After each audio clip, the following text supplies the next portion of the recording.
Imagine. We're going to imagine that today because it appears right now that our world is anything but that. And it has been a difficult couple of weeks in our country with hate crimes. Basically, it's what it is. You know, the 14 bombs sent to Democrats, an act of hatred against Democrats. The 2 African Americans that were shot in the grocery store. Apparently the perpetrator tried to get into a black church and shoot that up. Act of hatred against African Americans. And then, of course, the gunman that walked into the synagogue, Tree of Life, 11 people.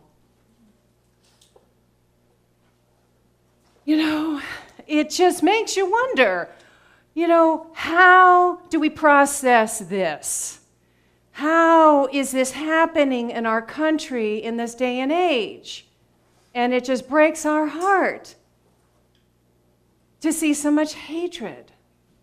I know we've been singing these songs. We sing this song. When was that song written? When did John Lennon write that song?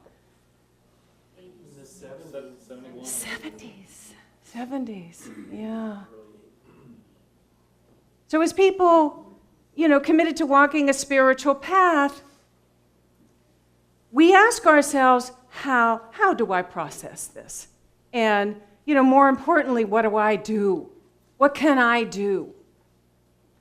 And I think first of all, our natural instinct to be compassionate, to open our hearts and allow feelings of sadness and grief. We need to allow that. And hold these communities in our hearts. Pray for the families.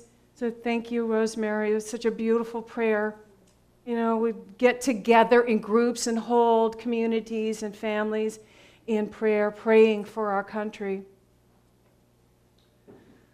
You know, and it's hard not to be dismayed by this climate of such divisiveness and fear-mongering and demonization of the other that seems to be increasing. It seems to have been more the last couple of years, right? And, you know, I mean, I guess it was always there, but it seems to have increased. And I think maybe it's kind of coming from all sides now. But I think part of it, what kind of feeds into this is, you know, this natural tendency to want to be part of a group, to want to identify with one group or another. It is a natural human need to want to belong, you know, so people find themselves, you know, attracted to one group or another, and as Rosemary indicated, you know, that feeling of isolation, that feeling of, you know, fear is a lot that brings people to groups like this. And if there's, you know, somebody who's mentally unstable and it's an extremist group like alt-right or something like that, and if that person is pushed, the rhetoric is pushing them too much, they can act out.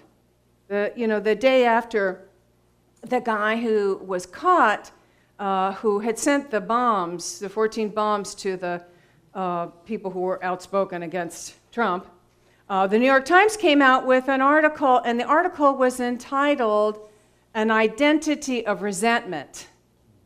You know, here is somebody whose identity was resentment. It's like everything that was wrong in his life was because of someone else, that they were to blame.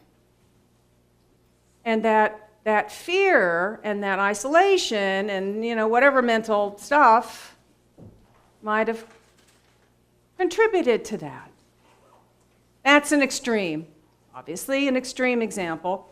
And I think it's important for all of us to look at, you know, this tendency that, you know, we want to sort of identify with things. We want to kind of identify with a group. They say that, you know, all of us are kind of in these bubbles. That we're all in these bubbles of people who think like us and see the world like us.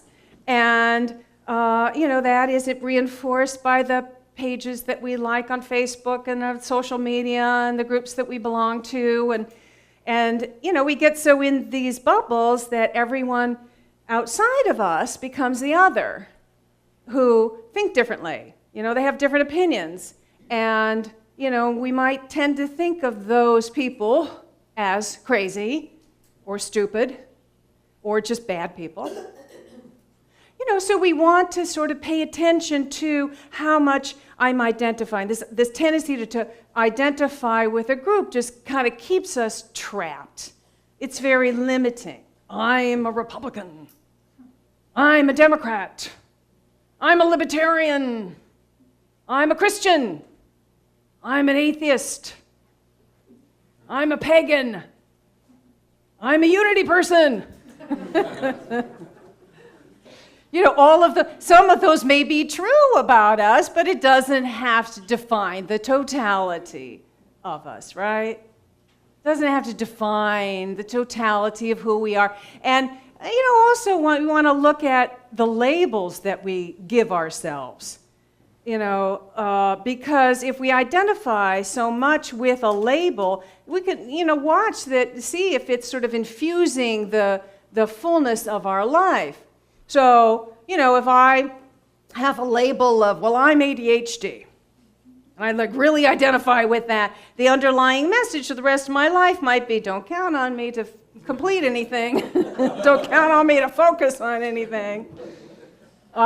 If my label is, I'm left brain, that underlying message might, that's leaking into the rest of my life might be, I'm not creative. If my label is, I'm a victim of abuse, that underlying message might be, I may not be able to have healthy relationships going forward. If my label is, I'm a cancer survivor, what is, maybe the underlying message might be, I'm living on borrowed time. If my label is, what is the Myers-Briggs thing, FLP, or, you all laugh, what is it? That a lot of us in, INFP, a lot of people in spiritual community are like, that fits a lot. So, the message might be, don't count on me to be organized or show up on time. Right. So, and there's more and more labels, you notice all the time. My daughter came to my husband and I a couple of years ago, sat us down and said, Mom, Dad, got to tell you something. I'm pansexual. And we were looking at each other going, what? We were looking in the dictionary, what is that? And now I understand sometimes it's good to have something, a label that helps clarify things for us, that helps us understand ourselves. That's healthy. We just want to make sure that it doesn't take, to the exclusion of the larger self, the larger being that we are. Because, if we do that, then we're sort of putting ourselves in this little box. And here I am in this little box with peeps like me, who think like me, who look at the world like me, and everybody else is out here. And, it starts looking really black and white. I am just this, and I'm not that. Only this can be true, and all of that is not true. And then that contributes to feeling more separated, more separate from each other, more separate from the whole. You got a question over there, don't you? No, just in the thinking of, it's important that my group wins and the other group loses. Oh, yeah, I know. Well, yeah, all of our sporting games kind of reaffirm that, right? Yeah, so, we want to just sort of look at that. And again, these things might be true about us, but they don't have to define the totality of us. And, You know how the younger generation always brings to the older generation a new way of looking at things, a new understanding, and the older generation usually resists that at first, but then they eventually adopt it. Okay, so like the 60s generation, some of you were part of that. I was a kid, but I consider myself kind of a part of that. So we brought to our parents' generation this questioning of status quo. This kind of uptight, conventional way of living, this hypocrisy. Didn't we? Right? Anybody recognize that? Right. And so we brought to that older generation freedom of thought, different ways of living, and an authenticity. And I think this younger generation is bringing a lot to our generation, the older generation, a lot. And this is, it's all conscious evolution. This is how things evolve consciously from one generation to the next. I think one of the things that the younger generation is bringing us, among a lot of other things, is this idea of gender fluidity. Now stay with me for a minute. Gender fluidity. Have you heard that? Right? They're sort of questioning this binary concept that we have been operating under for a long time. And I've heard that concept, that idea, binary. Have you heard that term used, for other things? So, it's kind of spreading. So they're helping us to realize that everything is not so black and white after all. Everything is not so black and white. Not to suggest we're all gender fluid, but in a larger sense, that idea of being fluid rather than so rigidly this and not that is liberating. It's liberating. And even just concerning gender, we used to think like, oh, well, you have all these qualities, that's what makes you female. And you have all these qualities, that's what makes you male. Oh, but wait, you're showing some softness there. Some artistic ability, some nurturing instinct, watch out, better stay in your lane. Right? Isn't that we kind of thought that for a long time. So this younger generation is bringing us this freedom of understanding that, oh no, it's not so this and that, it's a little more fluid. And they're helping us realize that, females have male characteristics and males have female characteristics, and that's healthy.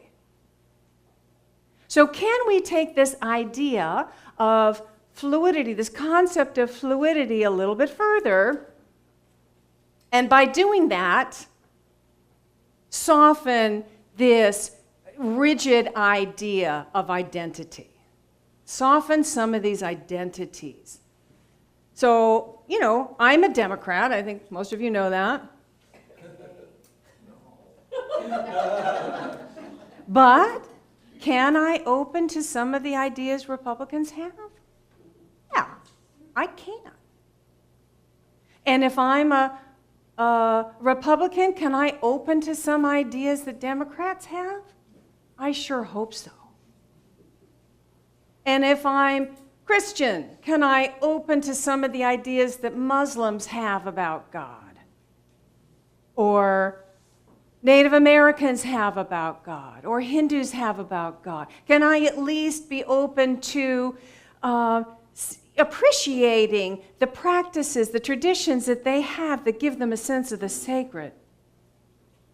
That's what we do here at Unity Center of Peace. We totally embrace that fluidity. So do you know that there's a Muslim community in Pittsburgh who has raised over $150,000, have you heard this? Over $150,000 for the Jewish community, for the Tree of Life Synagogue, for the victims there. You know, a Muslim community supporting a Jewish community, when you hear that, it's like, gives you hope. It gives you hope. And it helps heal the heart. And we have to know that there are many more incidences like this. There are many more acts of kindness and compassion and love than there are acts of hatred. We just hear about the acts of hatred. There are many more acts of compassion and love and connection. I remember hearing about, when John McCain died, they had all these tributes to him. And I remember hearing about one that was the story of John Kerry. John Kerry and John McCain both served in Vietnam. And they were both completely opposite views of the war. John Kerry was anti-war. He was anti-war protester, and John McCain was pro-war. Even though he had served in a prisoner of war camp and tortured for years, he was still pro-war.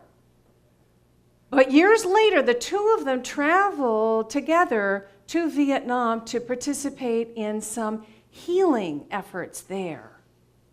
Here are two guys at completely opposite ends of the spectrum coming together, combining efforts to promote peace, to heal some deep wounds for themselves, I'm sure, as well as for the country.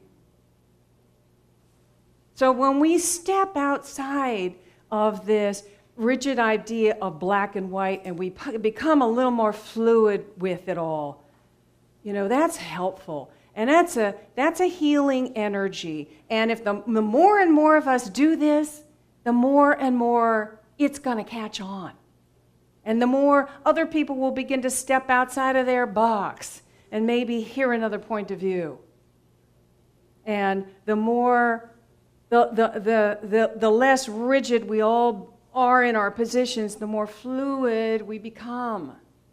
This is the evolution, the process of evolution. And like any great idea whose time has come, an idea spreads, right? It catches on. And this is how we can heal this, because, people are fed up with this deep divide. Don't you feel? Like I'm hearing it everywhere. No matter what side you're on, people are fed up with the partisanship and the deep divide. And maybe we're ready to try something new. And we can be the people who are open and fluid and accepting and connecting with others and realizing we all have so much more in common than we do differences, and really connect on that level and participate in some healing. Ultimately, we're none of these identities. Ultimately, who we are is limitless, infinite, divine beingness. I am spirit expressing, you are spirit expressing, we're all the same one spirit. And you can't put that in a box. And so as we begin to loosen up the labels and the identities and begin to lean into this natural being that we are, natural, limitless being that we are, the more things begin to heal.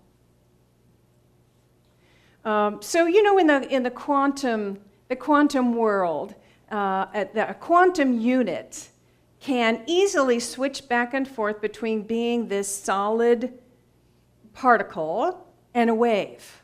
Right? You've heard that, right? Well, maybe we can take that idea and sort of see if we can move and flow between this solid personality, identity that we are here in the human realm, and more of the wave part of us. More of this limitless field of being part of us, which is by far the largest part of us. And from that limitless field of being, we become a healing presence. That's from that place of limitless field of being, the wave part of us, we can then see the world living as one, like we sang, from that place. And we can practice that in our meditation, in our spirit, whatever spiritual practice, in our prayer work, in our group intentions group intention circles that we do. A couple Mondays ago, we came together and had a large group intention evening where we held and envisioned and intended for this robust and heart-centered election. Those of you who were here with us, thank you for participating. Know that, we're doing something very real, something deeply healing there. I mean, we are unity center we are a center of peace. What does that mean? We use the peace that is generated here and we embody it and radiate it out to the world. That's part of that, right? So then we can flow from this wave part of us back to the solid human personality part of us and take action in the world. And what's the most important action we can all take right now? Yes! Thank you. Vote. How many of you have already voted? Oh my God, that's almost every single one. Oh, give yourselves a hand. That is so fabulous. Woo! We are breaking records. That was our vision, right? Anybody else? I want you on Tuesday. I want to see you walking around with that I voted sticker. Yeah, wow. That's so fabulous. What else can we do? What else can we do here in the world to help promote peace and healing? Listen. Who said that? Yeah, listen. Absolutely, listen. Listen to someone else. Don't take things personally. Oh, yeah. Don't take things so personally. Yeah. Pete? Get involved. Yeah, get involved in social action. You can get social community, not Facebook or anything like that. Not virtual, actual in the world, yeah. Communities. In communities, yeah. I know a lot of people here are actually working the polls, right? Yep, thank you for doing that. And going and canvassing and, all of that. Yeah, Lori? Join with organizations who are working for peace, Yeah. so that you're not an individual, you're part of a larger process. Right. Yeah. Yes. Make eye contact with people and smile. I know, right? Make eye contact. And Be compassionate, yeah. Just talk to people. I know when I went to go vote a couple of weeks ago, we walked up and, there's a guy there, very personable, very nice, and, oh, you're here to vote? Yeah. Oh, you're Republican? Come over. And we were like, no, we're going over this side. But the guy was so nice, and so after I left the polls, I wanted to engage with him and talk to him, and then we had a couple, exchanges. The weather was really cold that day, and how long I've been standing there, and it was just really nice. Again, we have so much more in common. The humanity of us, we can connect on that level. Just keep the lines of communication open, listen, talk, compassion, all of that. So practice this idea of being fluid. Practice this, in your spiritual practice. Think about that idea of shifting into the wave part of you, the part that is that limitless field of being, where you are connected with everyone else on a deep level, where there is, where you are a healing presence in the world. And then shift back to the human, I'm here, I'm doing, do what you can in the world, and have fun. We can have fun, you know, we need to find the joy, right, of every day. The joy of being alive and here. Finding joy. And, you know, we don't have to get so trapped into these identities and labels. We can be a little more fluid, a little more divinely fluid. Let's say that together. I am divinely fluid. I am divinely fluid. Yes, you are.